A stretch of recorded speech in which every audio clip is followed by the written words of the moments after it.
Good evening. I am your host, Brooke. Thank you for turning back into the low. And tonight we are going to have a guest, Mr. Marvin Cotton Jr. from Michigan. And we're going to be talking about being a parent while being incarcerated. 4% of American children have a parent that is incarcerated. And obviously, being incarcerated dampens the way that you can parent your child. So, tonight we are going to discuss that with Mr. Cotton. Hi, Marvin. How are you tonight? I'm fine, Brooke. How you doing? I'm doing well. Now, first, can you kind of tell us how long you were in prison and how old your daughter was when you first became incarcerated? Yes. I served 19 years, 7 months, and 12 days in prison. My daughter was two and a half when I was arrested. Wow. So, well, basically your whole childhood, you were incarcerated. How did that affect her? Well, she was 2.5 years old, so she doesn't remember a time that I was not incarcerated. So, the times that I was there, of course, she has pictures and she has the stories from her family. And of course, I reminded her of all of the days before I was arrested, but she doesn't remember those days. The way that it has impacted her um, throughout the 19 years, 7 months, and 12 days that I served in prison for a crime that I didn't commit. Um, I thought I knew how it affected her, but it wasn't until I was released that I was able to really, um, you know, that she even felt comfortable enough to speak to. I guess even as a young child and a young lady and eventually a young woman, she put my situation above her own feelings, and she really didn't express a lot of things until I was released. So after that war was over and I was exonerated, then she started kind of opening up a little bit more. And that had to be really hard, like especially for you in the situation that you were wrongfully incarcerated. You should have never been incarcerated in the first place. And the system stole all those years from you. Right. Does that make you angry that you missed out on all that time? No, I'm not. I'm not an angry person. I'm not a bitter person. I did take advantage of the time that I was there. I focused my energy on just becoming better while I was incarcerated, and also spent my energy. I knew that I was locked up, and I knew that I was at a disadvantage with being in my daughter's life. So I went the extra mile in order to be present in her life in any way that I possibly could. So I didn't just sit and say, woe is me, I'm locked up and I'm not in my child's life. I went the extra mile to be present. I listened harder. Um, I did everything, through the mail that you can possibly do. I called her, I talked to her. I became, her counselor, her advisor, her best friend, as well as her father. I had to become more so that I could be really in her life the way I needed to. I even developed ways to build relationships with everybody around her life so that I would have multiple points of connection to her because I understand that my situation was so stressful that it was destroying relationships all around me. So I needed to make sure that I had as many connections to my daughter as possible. Now, does Michigan have any programs in place to help build those family dynamics? Because I know, Absolutely. like, I'm No. sorry. Oh. No, there are nonprofits that come in during certain times of the year, like around the Christmas time. What was it, Angel Tree, where they give gifts to children. I never did that, but I was very present, in her life to where I was able to send her gifts and have homemade things made in prison to send to her, as well as whenever I can accumulate money, I sent it to her. Or anytime she needed something done, something came up in school, I made sure that I was always in a position to pay for it. So I knew the thing, she young, things are going to constantly come up. So as soon as she asked or mentioned it, I made sure that I was in a position to say, here, now that may not be true for everybody serving time. Um, and I think one of the reasons, why you asked me on the show is really hopefully to be guidance to, other people that's incarcerated, as well as any family or loved one, that one of your viewers may be dealing with that's incarcerated. But, you know, it's not easy for everybody. But I made sacrifices to make sure that when my daughter even hinted to needing something, um, it's a drop in the bucket in comparison to what her mother and other people did in her life. But I made sure that when she mentioned it to me, I got it done. And that's a lot because unfortunately there's a lot of people that are incarcerated that feels there's nothing they can do. And there's also a lot of mothers, and it might not even be mothers, it might be another family member taking care of that child who cuts that child out of that parent's life, because there are mothers that are incarcerated too that are fighting to keep that connection with their child. True. See, my story is a little different. My son, my oldest son, his father went to prison when I was 8 months pregnant, and I took our son to see him one time at the prison, and I want to say Dominic was about a year old, maybe a little bit less than a year. And he told me, he said, I don't want him back here. He's like, he's young. I don't want him to know what prison looks like or to remember me and think this is normal.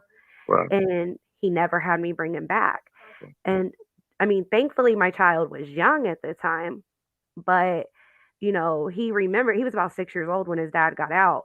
And it was so, he tells me, like, it was weird. He's like, I knew this was my dad.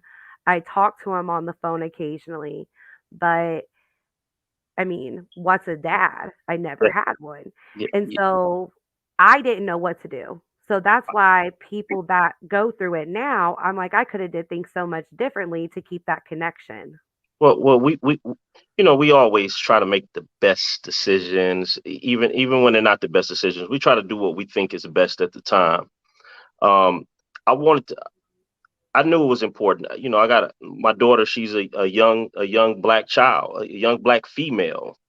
She has a lot of things in life that's going to be going against her, and I didn't know how long my fight was going to be, but I knew that I was going to have a young black daughter growing up in this world, to where she, every room she's in, she has to be better. She has to fight harder. She has to be ready to go up against sexism, racism, all these things that I'm not there to protect her with. So what I did was I said, everything I have in me, as I grow, I'm going to make sure I feed those lessons to her in a way that she can really consume at a young age. And as she grew older, those lessons got, tougher and deeper and stronger. But I just put my mind into her. It was I wasn't there, so I had to be able to still produce, protect, and provide for my child. So I did that the best way I could by putting my mind in her. Now, how did her mother and your family help with building that relationship between you and her? Her mother, a very good, strong woman. She my daughter wouldn't be the woman that she is if it wasn't for her mother. Period. A very fierce woman, very protective of her children. She's very protective of my daughter. What I would do is strategize with her. I didn't talk to her often, but when I talked to her, I laid out the strat. I say, I'm dealing with my daughter on A, B, and C. These are the things that I'm working with her on. I'm talking to her about this. I'm teaching her about this. And since I know that this may be an issue in school, or the grade she's getting ready to go into, I'm gonna start working on this. So her mother will work on her with similar things or different things depending on the strategy. So we actually had a strategy when it came to dealing with my daughter. It doesn't matter whether you and I get along, we have a life that we're responsible for. So we would strategize together in order to, hit her from every angle possible to keep her in line. I had a certain influence over my daughter. I'm her father. That's a different type of relationship, father daughter, than it is mother daughter. So certain things that I talk to her about is going to have a deeper impact. So I made sure I focused on those things. And the things that her mother focused on, I left those things alone. I let that relationship be what it is, so that it can have the greatest impact. And and that speaks a lot to the two of you, just as people in general, because there are so many parents that are both out here that have a problem with being able to co parent. So the fact that you guys were able to do that successfully with your situation, that speaks volumes. Because that's something I'm still trying to learn how to do is to co parent effectively. And my loved one is incarcerated. He's not my kid's dad, but he tries to build a connection with them. They'll have movie nights where they'll watch a movie together on the phone, or he'll tell them to watch something at the same time he's watching it. Did you guys do anything like that? Did you guys have any shows that you would both watch and then discuss later? Yes, we definitely have different tastes, but there were some times where we were able to do that. Um, I did a lot of um, um, and my daughter had a lot of grace because she let me do a lot of teaching. I would get her on the phone and I would just break stuff down, and she loves to learn, so it kind of worked for me. So I I just broke a lot of stuff down, talked to her, and I never. One of the things that I had to learn was not being quick to respond to something that I didn't like, because when you do that with children, they stop talking to you. Like, if every time they mention something to you, you got a problem with it, they're just gonna stop talking to you. So I couldn't afford my daughter, whom I'm sometimes 3, 4, 5 hours away from, in a prison cell, to stop talking to me. So I would bite my tongue, or if it was something I didn't, I might wait a few days before I even address it or bring it up again. And I would always bring it up in a way that it would be accepted. But she knew that she can talk to me without an immediate chastisement. Now, have you continued that method now that you're out, or do you tell her when you don't like something? Well, my daughter, she's very, very mature. The older and the more mature your children get, your role as a parent, the love is still the same, but your role as a parent changed. You just the counselor and advisor now. They run their own life. They're gonna do what they want to do. And fortunately for me, my daughter lives a life that I'm 100% okay with. But I'm more of an advisor and counselor. We talk. We speak a language, sarcasm. That's the way we communicate. Like, our whole conversation is nothing but sarcasm. Like, on both ends, it's always been that way since she was a little girl. We go back and forth, back and forth. It's like our little love language. But um, she's an entrepreneur. I stay out of her way. When she needs something, she asks me, and when she has a problem with something, she put it on the floor and we talk about it. But the communication, the foundation was set in prison. Like, literally, the way we communicate now, that foundation was set when I was in prison. And now, since you've gotten out of prison, you have been a major advocate out here fighting for change. Does your daughter support that? Is she involved in the movement at all? You sound a little fuzzy. I think I heard you. It sounded like you was breaking up just a little bit. Um, well, my daughter, she's a big supporter of me. She's a pretty laid back, behind the scenes type of person, so she's not out here on an advocacy, or anything like that. Um, so she's not like a part of the movement, but when I have events and I'm doing speaking engagements and stuff like that, she definitely comes out and support. That's awesome. Now, see, I'm a big advocate for mental health services. And I truly believe that childhood trauma and generational curses is a big aspect of mass incarceration and violent offenses. Um, it's actually it's a known statistic that kids whose parents are incarcerated suffer from ADHD, behavioral issues, and depression. Did you guys ever see anything like that in your daughter? No, no. I'm blessed that her mother really um, created a very protective environment around her. So my daughter was surrounded in an environment that was very protective and with a lot of loved ones, a lot of family. So I'm very blessed to have had that and not have been there. So those things didn't. And I've seen a lot of guys go through it with their children while I was incarcerated with them. Um, and I'm very blessed to that my daughter didn't have to go through anything like that. That's amazing. But it also sounds like you guys had a very strong support system surrounding her. Was your family also really involved?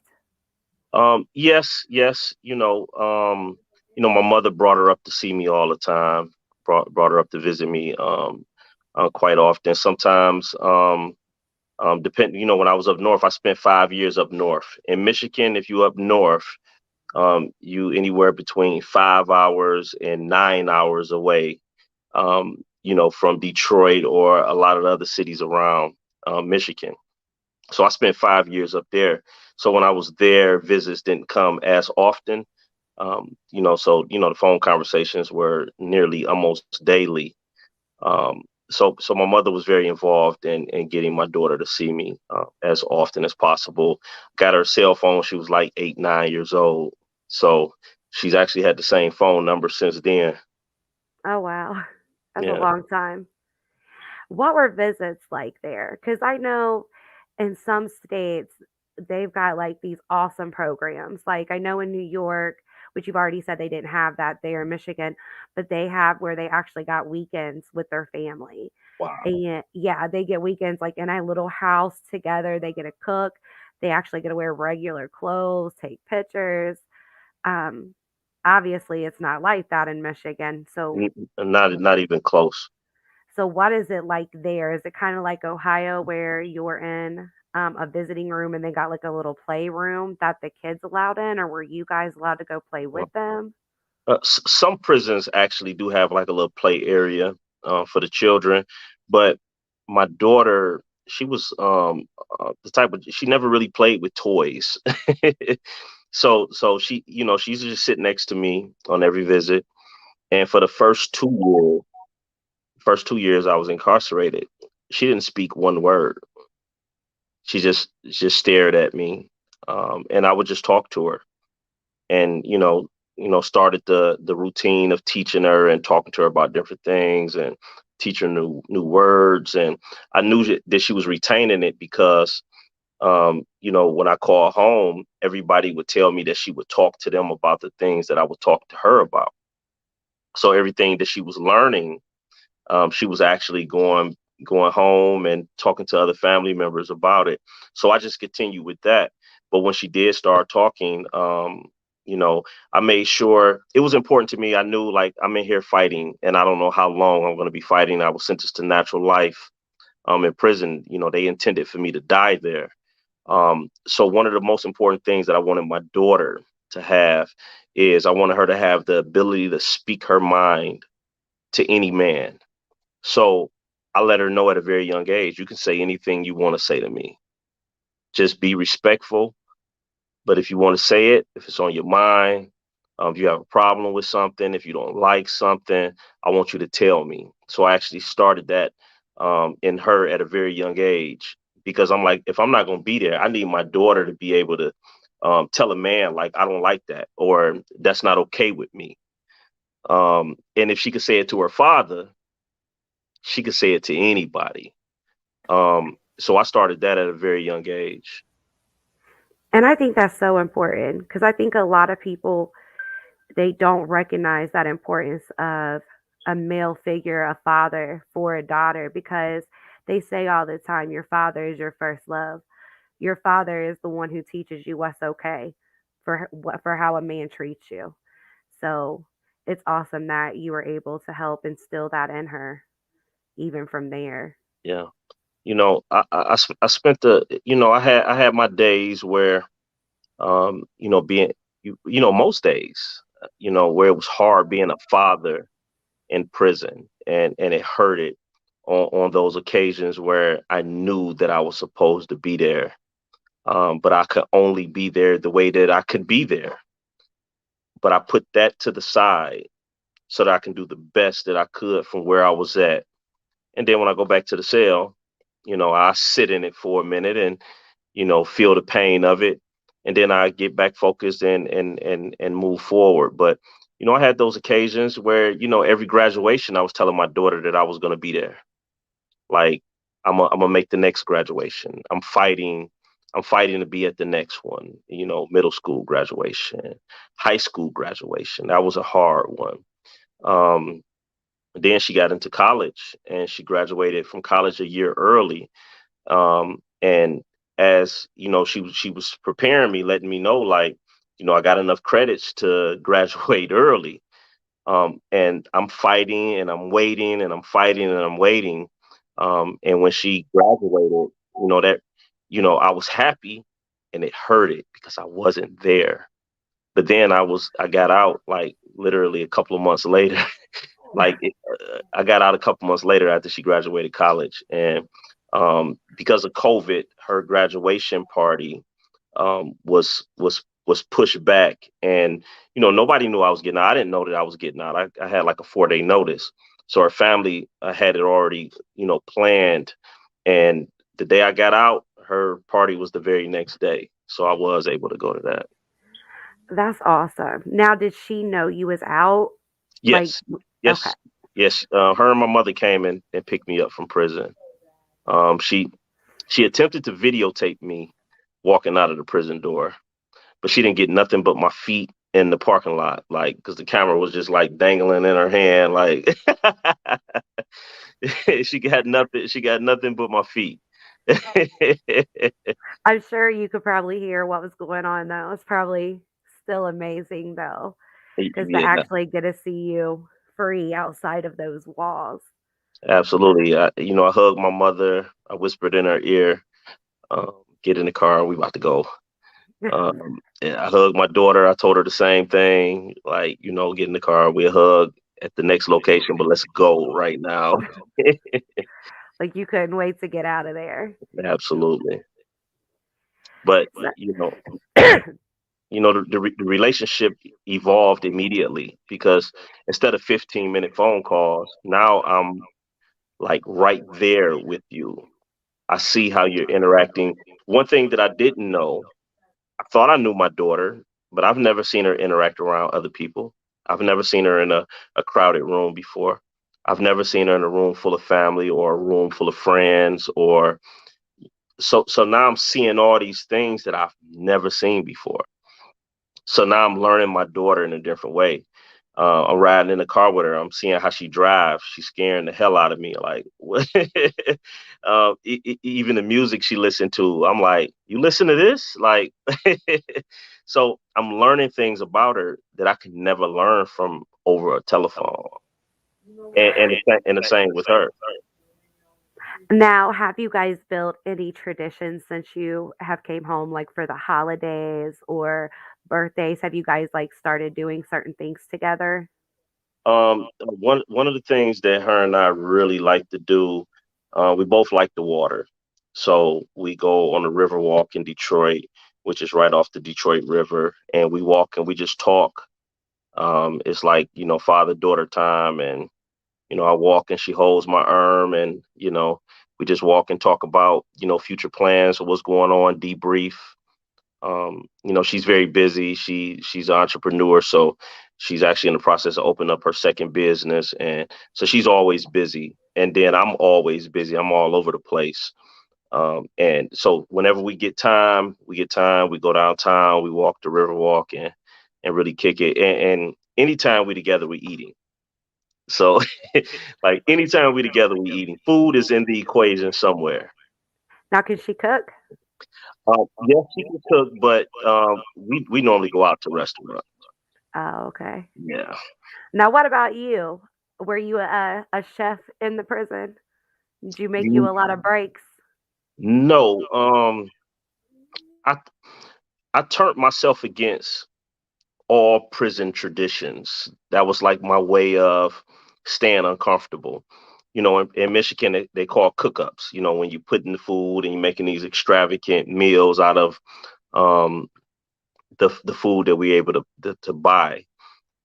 They call cook-ups, and I hated all things prison. So I wouldn't I didn't do cook-ups. I did eat every now and then, but I didn't do cook-ups. I didn't buy the clothes that we could buy, the jogging suits and anything to where I can be comfortable. I didn't do. I'm sure that kept you motivated to get Absolutely. out. Yeah, didn't play board games, didn't play cards, didn't play basketball. I studied, read books, worked out. Studied, read books, worked out. Now, were you a mentor to the young as you got? Because I know you were kind of younger when you went in, but as you got older, the one thing with prisons now that I'm noticing is we're having a lot of younger generation coming in, really young when they come in, like 18, 19 years old. Did you find any of those guys that you kind of took under your wing and tried to mentor? Absolutely, but even at a young age, I was always the youngest guy, but even mentoring the older guys, the guys that had been locked up 20 years before me, 30 years before me. So I was the little big brother. Coming in the door, I was the little big brother, and that just never changed. Um, but I did see that I had a gift with really, pulling the younger guys under my wing and really helping them grow. A lot of the gang leaders and gang members and people from these various different organizations, they trusted me. They listened to me. A lot of times I was able to talk them out of, doing some crazy things or some destructive things that can, make their prison stay longer or harder. Fortunately, they trusted me to be able to be that type of voice to them. So I am curious, but do you think that there will be any other little Marvins running around anytime soon? Do you want any Um, more kids? well, I got to get married first. I do have a girlfriend. We are on a forever path, period. And marriage definitely is going to come before uh, any more children. But I do want more children. Yes. That's awesome. And with your daughter, I don't believe she's not married, is she? So that No. is one milestone that you have not missed. You will be there for. Oh, yes, yes, yeah. She's not married, and she do have a boyfriend that's been around for a few years. I actually like him. We go out and I really like the guy. So so far he winning. Yeah, because that's hard. Just period to get the dad to like anybody. At least my dad. My dad, it was like nobody was ever good enough. He still feels that way, and I'm 35. I don't think that ever changes when you have a daughter. Yeah, yeah. I'm very protective. I let him know even while I was still in prison. That as long as he's in my daughter's life, he's responsible for protecting her, and anything or any discomfort or any misfortune that becomes her, that becomes him. um so I was very clear about that. I sat down with him when I got out, and um he was nervous. He young guy, he was nervous, and and I just reiterated some of the things that I told him when I was in prison. And I was very honored to meet this young man. And my daughter, she's a pretty good judge in character. She has great character actually, and she chose him. So I'm watching. I'm watching. Now, do you think it might have been a little bit harder for you if you would have had a son versus a daughter? Because Um, boys are hard headed. yes. Everything when you're dealing with human beings, you know, y- y- y- if you don't have a strategy, then you're gambling. You don't gamble with human life. You don't just try things and see what works. You got to have a strategy. I had a strategy with my daughter. to build, to make sure we had a strong bond, to make sure we had strong communication, make sure that she trusted me, make sure that she was open and talked to me. I had a strategy to get to those points. If I had a son, I would have had a different strategy to address that, because I know, boys are different. Just like a lot of the young men that I mentored in prison, they come in there hard, and a lot of them didn't have families. A lot of them raised themselves. A lot of them had been in and out of youth homes and then in and out of prison. I'm talking young and hardened and didn't want to hear nothing from no man. But I had to find a way to get through to them in order to help them grow into a man so that they can help other young men. So I'm sure if I had a son, I would have had to use some sort of strategy to make sure that I was able to connect with him as well. So, is that the advice that you would give to anybody going through this, is for them to sit down and come up with a strategy together? Absolutely. Number one is you got to get over yourself. You got to get out your own way. You got to get out of your own way. You have to. Um, you can't let your bad relationship with someone else get in the way of you having a good relationship or great relationship with your children. You can't let the fact that your children are maybe difficult to deal with get in the way of you having a great relationship with your children. So you have to get out of your own way first and build that connection. Whatever you need to do to build that connection, however you need to bite your tongue in order, because don't nobody want to hear what you got to say unless they know that you care about them.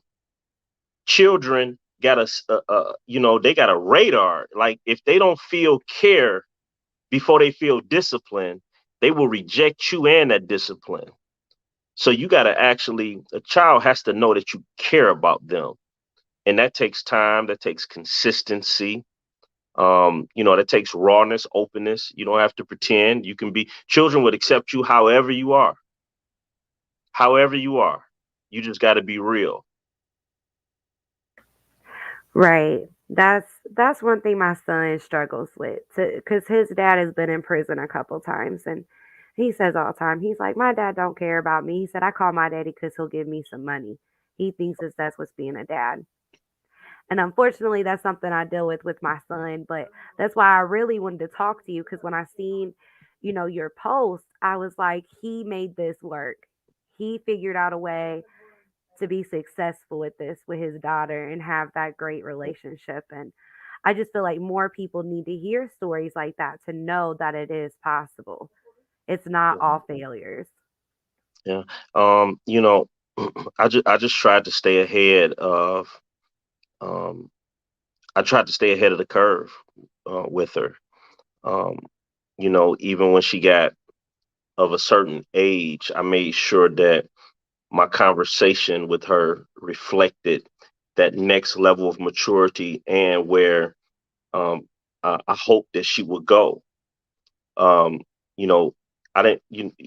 Her whole life getting to know me, I was this nerdy guy.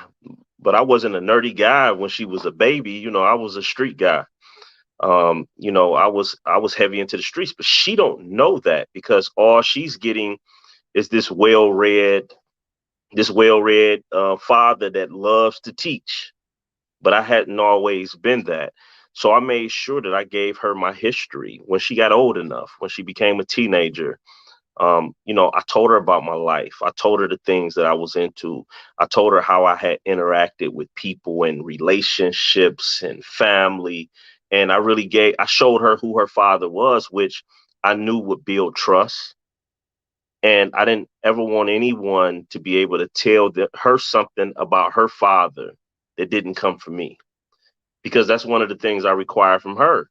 You, my daughter, I don't want to hear nothing about you even at 23, almost 24, I don't want to hear nothing about you from somebody else, good or bad. I don't want to hear nothing about you from somebody else. So I practice that with her. I make sure she know exactly who I am. And when I got something good going on in my life, I got some sort of struggle in my life, I make sure you know, I give it to her so you don't have to hear anything from nobody else. I'm your father. Around what age did she start asking you questions Um, about why you was there?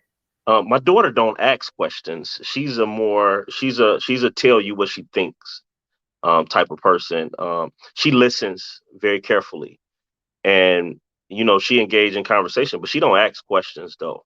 But when she was about maybe 12, about 11, 12 years old, I started, giving her a certain information. And then once I started getting like a lot of new developments, I started really giving her the developments. And then when articles and stuff like that was written on the case, I made sure she had access to read it. And then she was able like, wow, because, before all of that, she didn't know anything. But the type of relationship that we had, um, she didn't care, you know? That makes sense. Yeah, because my son, I don't think my son ever asked either. Because I Yeah. guess you kind of look at it like that's my parent and that's where they are. Well, it comes down to his communication type. We all are different. My daughter, she's not the type of person that asks questions in any area of her life. She's the type of person to tell you what she's thinking. And you have to really learn your son's communication type because he may not ask questions. He may be the other type of communication type. So that's important when you're dealing with children, really understanding how they make decisions and how they communicate. Because now you know how to communicate with them and how to give them choices so that they can make decisions. You are so smart. Like, you should be a life coach Uh, because well, the things that you are saying is just like so insightful. And you can tell that you truly have like been reading a lot and studying because it's like you're so in tune with us. yeah, when I was locked up initially, before that, I didn't know how to read and write. I was at a very pitiful level, if you will.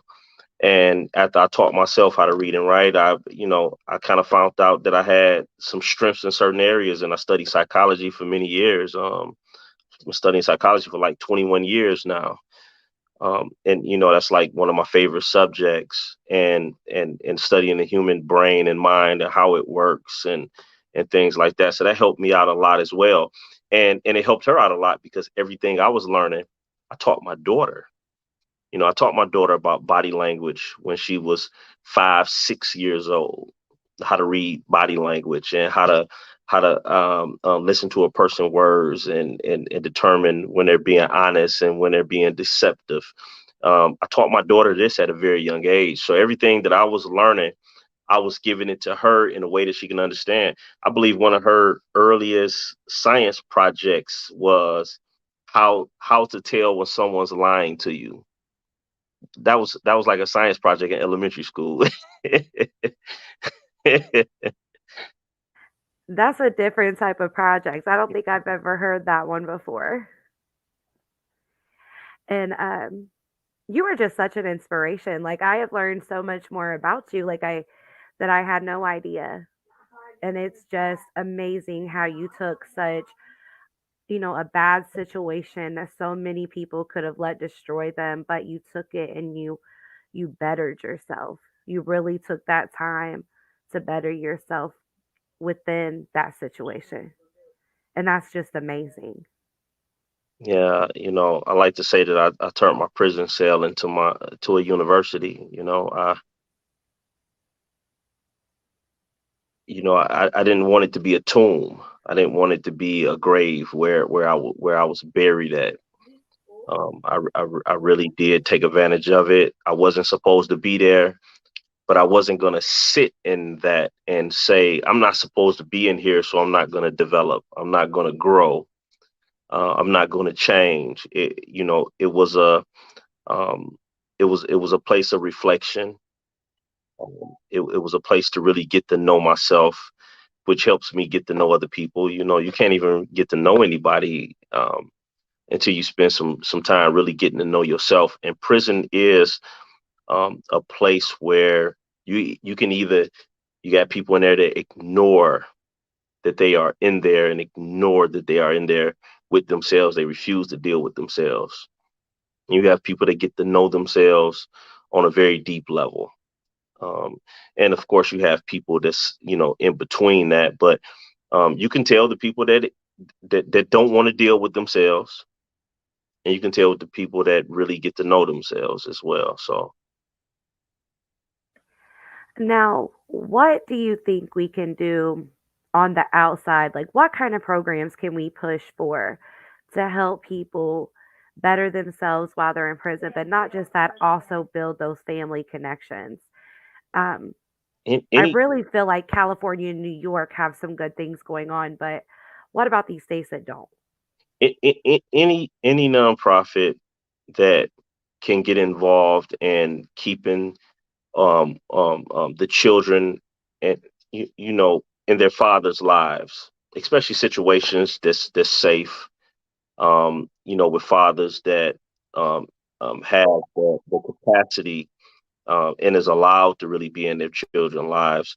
Um, um, any organizations that can get involved in keeping th- that goes far.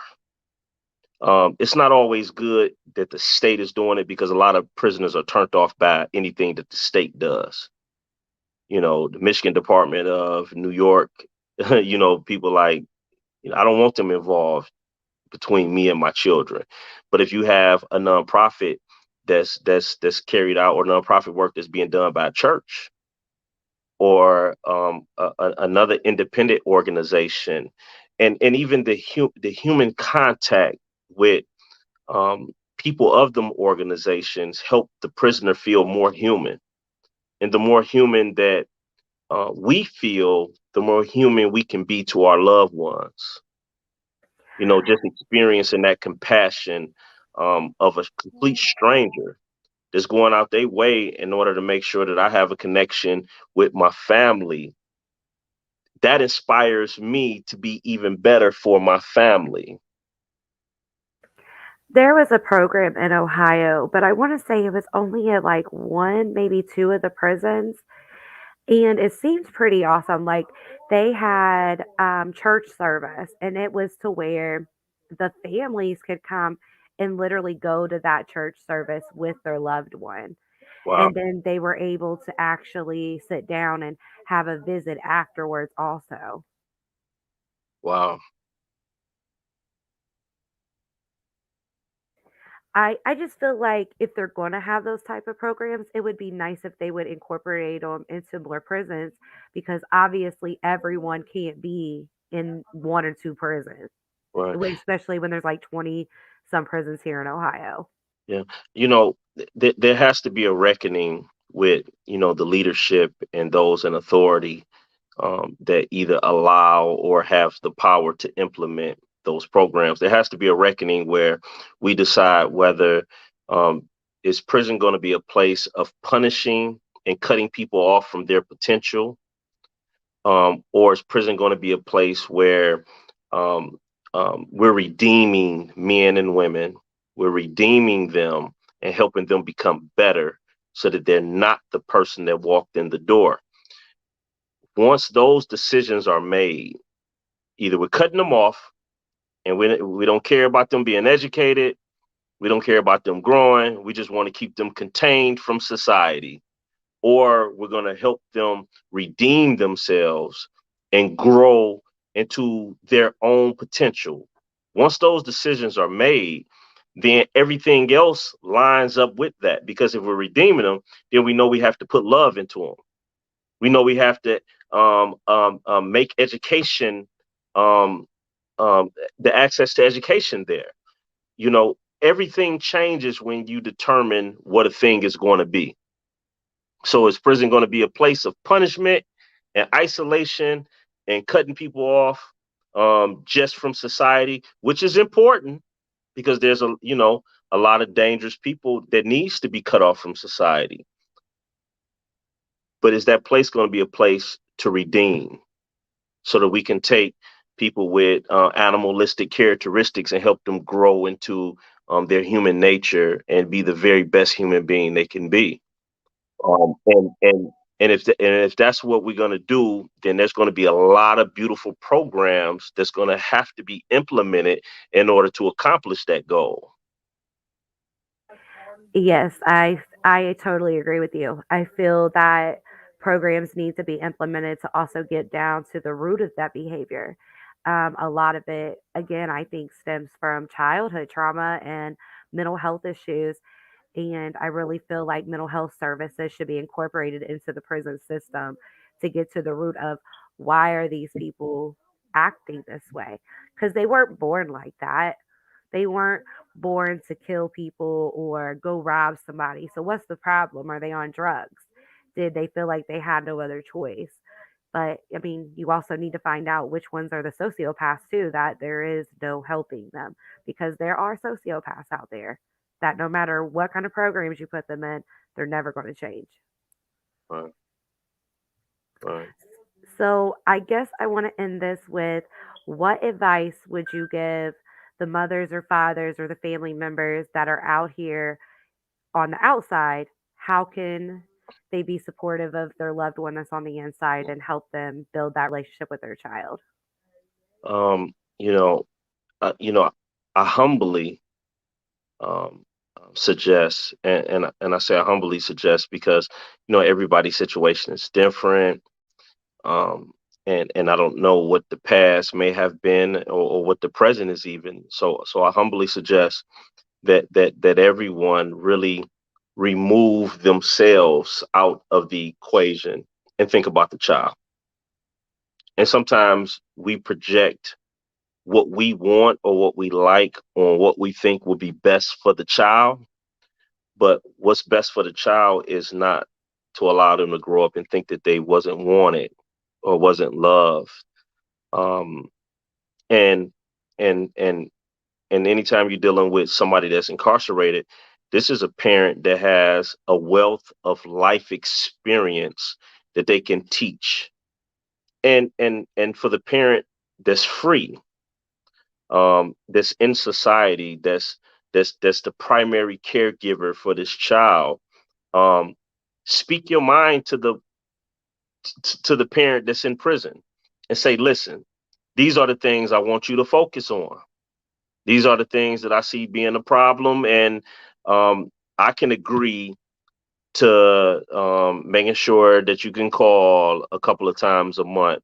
I can agree to some visits. I can agree to making sure that the letters flow this way and flow back the other way. If you can do the things that I need you to do, work out an agreement. Take yourself out of the equation. Um, I don't, sometimes things could be contentious and they could be arguing and, a lot of bad blood from years and, relationship problems and all of that. But this child is going to one day grow up into a human being.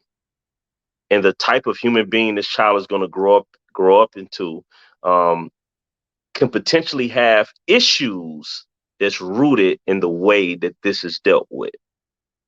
So you always want to deal with it with the proper amount of justice for the child that's going to one day grow up into a human being.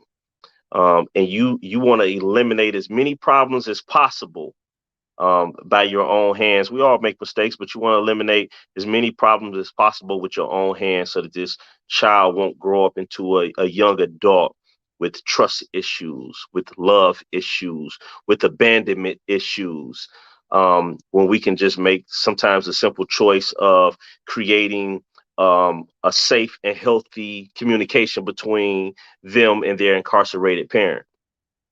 And as a primary caregiver, the primary custodian, set the rules. Set the rules. Take any negative or vindictive or ill feelings. Take all of that out of the equation. It has to come out to do what's best for the child. It has to come out. And sometimes you can take all of those things out, and you still may not think it's best. And maybe it's not best because every situation is different. But I will say, and I've said it before, that every decision you make can potentially have an effect on a one day young adult. and we can save them a lot of money in therapy if we can get them a head start and not dealing with certain problems. I definitely agree. And I just want to tell you, thank you so much for coming on with us tonight and talking about this and, sharing your story. We really appreciate it. Thank you, Brooke. I appreciate you. Anytime you need me, you call on me. I'm here. Thank you. And I hope everyone has a good night and, learned something from Marvin and how he dealt with his daughter. You know, Thanks. your viewers can find me on Facebook, Marvin Cotton Jr., or on Facebook and Instagram, Better Not Broken, or and on Twitter, Marvin Cotton Jr. Yes, if you are not familiar with his story or if you don't follow him on Facebook, definitely go follow him. He is definitely doing some good things out here, and his story is one that's inspiring because he's one of the few that was wrongfully incarcerated and is now free to help others. So definitely follow him. All How right. can they get in do you have an email that they can get in contact with you at Um, also? yes, they can. They can. I have a website, www. Better Not Broken LLC.org. Okay. Well, thank Yeah, you everybody. and all of my contact information is on there as well. So, Okay, definitely look him up and check out his website, and I hope everyone has a good night.